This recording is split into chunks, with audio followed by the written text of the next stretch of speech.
Bonjour, aujourd'hui je vais vous parler d'un projet de loi antichrétien dans le Dakota du Nord qui a été enlevé. Mais les dégâts sont faits. L'Assemblée législative du Dakota du Nord a abandonné un projet de loi qui voulait que les prêtres brisent le sceau de confession. Le projet de loi aurait obligé les prêtres à signaler les cas d'abus sexuels dont ils avaient connaissance par la confession. Le 29 janvier, un sénateur républicain a demandé le retrait du projet de loi et sa mention a été acceptée. Cependant, la proposition a brisé un tabou et la prochaine fois qu'un projet de loi similaire sera proposé, il sera plus facile de le faire adopter. Voilà quelque chose qui s'est passé aux États-Unis, qui est la preuve que les élites veulent détruire l'Église catholique. Et je vais vous passer cette vidéo qui va vous parler de Notre-Dame et du projet des élites pour vraiment désacraliser Notre-Dame, c'est-à-dire qu'il n'y ait plus l'ombre d'un esprit catholique en France. Bon visionnage. Bonjour, mon nom est Guillaume Gatterman et vous regardez Sous les projecteurs. La nouvelle est tombée comme un coup de tonnerre. Monseigneur Aupetit souhaite livrer Notre-Dame aux escories de l'art contemporain. Le vitraux des Viollet-le-Duc serait remplacé par des créations contemporaines. Un parcours lumineux, psychédélique, guiderait les visiteurs et certains hôtels appartenant aux chapelles latérales seraient carrément détruits. D'après le Figaro, si ce projet aboutit, Notre-Dame pourrait ressembler, je cite, à un aéroport, voire un parking. J'ai besoin de vous pour alerter les Français contre ces projets aberrants. S'il vous plaît, donnez un like à cette vidéo et diffusez-la ensuite via Facebook et WhatsApp. Vous le savez bien, Notre-Dame est davantage qu'une magnifique cathédrale gothique. C'est l'un des joyaux de la fille aînée de l'Église et l'un des symboles les plus prestigieux de l'Occident chrétien. Voilà pourquoi tant de Français, mais aussi d'étrangers, se sont mobilisés quand Emmanuel Macron a voulu tirer parti de l'incendie du 15 avril 2019 pour la défigurer au moyen d'innovations douteuses. Face à la pression populaire, le président de la République a été contraint de reculer. Mais maintenant, la menace vient de l'archevêque. C'est un comble. Vous serez d'accord avec moi.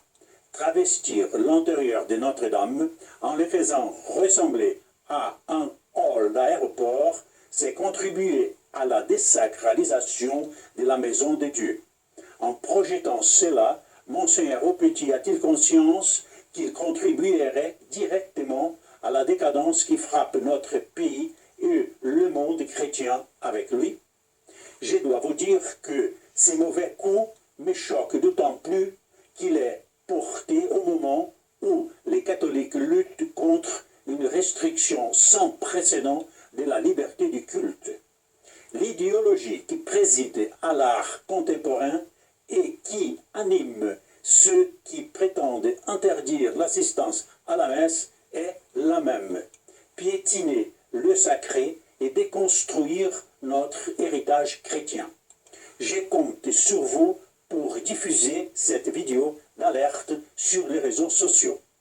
Dans un entretien accordé au Figaro, le directeur de la Tribune de l'Art et également historien de l'art français, Didier Reckney, a vivement réagi, dénonçant une démarche inquiétante et un projet scandaleux et inacceptable.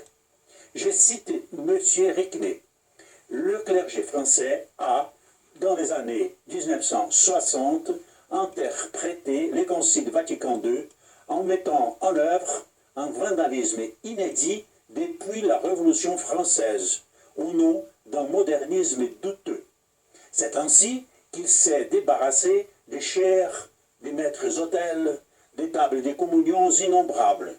C'est tout un patrimoine qui a disparu, et ça continue.